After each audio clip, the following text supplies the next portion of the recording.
Chelsea were beaten 1-0 at Wolves on Frank Lampard's return. The Blues boss spoke to talkSPORT's Dave Rowe. There's been some change this year, and so some of the players maybe have to really work and develop a little bit and feel part of the group. And that coming together is not always exact, but at the same time, this is high-level football, so we want to get there quickly. So yeah, it was interesting for me to see the game and to feel the dressing room before the game and after the game. As I say, it gives me a better idea of moving forward, and you understand in the Premier League that you can have a talented squad. If there's a 20% of the game that you're slightly off on in terms of aggression and set pieces and duels and tackles and things like that, you can lose a game here, easy. Frank, can you put something back into the squad? Obviously, you've got Wednesday, a huge game in mind. You've seen the team, you've seen the squad. What can you do between now and then? Short turnaround. Recover, review this game a little bit, albeit that Madrid will be very different, but there'll be some things for us to see, staff, and to speak to the players about, because we haven't been able to be overly tactical on the pitch yet because of time. So we'll look at that and also talk a lot to the players. I haven't even been able to have full-on conversations with a lot of them because of the turnaround. And just sort of feel the temperature of the group and where they're at, because this is a huge game. What an opportunity for all of us to go and play a quarter final, and they have to view it as that. And it's for me to explain that I've been in these situations before as a player, and they can be beautiful moments. So we didn't win today. We have to take that on the chin now, and we have to really focus on Wednesday. Frank Lampard speaking after the game. Let's go to George, who's a Chelsea fan. All right, George. Hi, George. You right, guys? Yeah, just coming back from there now. It was a bit of a shocker, right? It wasn't a shocker. It was just awful. It's just awful. It's absolutely awful. I had to apologise to my sons for taking him. And it's like, he's playing a flat back four. And you've got Reece James, who's probably one of the best players in that league. And he can't get past the halfway line. Yeah. He's playing Cucurella. What is Cucurella? 60 million we paid for that. And where Nunes scored, I'm standing right there. It was in my eye line. He just literally watched him. The ball came over to him. Cucurella just watched him wind up and go bosh. And then he just sort of like, he applauded him.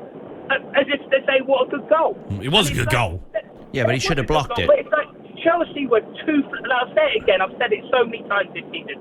Toothless, no passion, no hunger. And now those players need to look at themselves in the mirror. They don't need to look at the board, anything else. Look at yourselves in the mirror, because there's only a couple of players in that team that are actually playing for the club. And Sterling, I don't know what he is.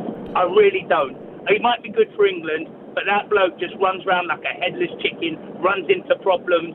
He's got nothing else in his locker, and it's like it's so upsetting. It's shocking.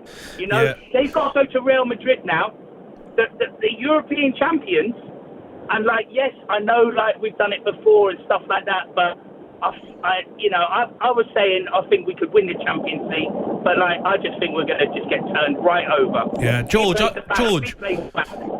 what do they need to do against Real Madrid? Do they change the formation? Because I'm looking at it now, and you're right. Reece James playing in a back four is just such a waste of talent. It just doesn't seem to fit. And you've got Ben Chilwell, even Cucurella. He's a decent wing back. You can't play him at left back. He's a liability. And that that I can't say his name, Mudryk or everything. Mudryk. He just stays over there. He doesn't even go looking for the ball. He wants the ball to go to him. And there was one point as well with Pulisic, and he came over to us and was even Gordon the fans to tell us to start cheering him on. And it was like, are you for real? Look at you. Look at you. You're getting 150 odd grand a week, and you're moping around the pitch. I think they got to go to three at the back, wing backs, and just and they've just got to go for it, because and you can't play that Cooker. You've got to play Reece on one side and Ben on the other. You've got Fofana in the middle there. Hopefully he's good, because he's got a bit of a knock at the end. He plays with grit and passion. Koulibaly, and then you've got to have Enzo, Kante. And where was Kante today? He never played today, did he, Kante? He's not on the bench either.